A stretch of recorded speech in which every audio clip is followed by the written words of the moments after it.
In this video, we will show you how to replace the motor brushes on your Quattro Motor Mover.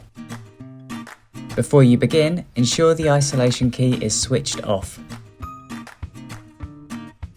Take note of which side is positive and negative and gently wiggle the wires to remove. Remove the rubber sleeve.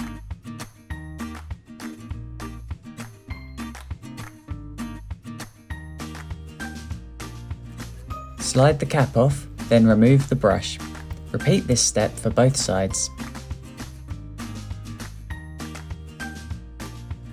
Replace with the new brush. Push the brush down while sliding the cap back on. Repeat this process for both sides.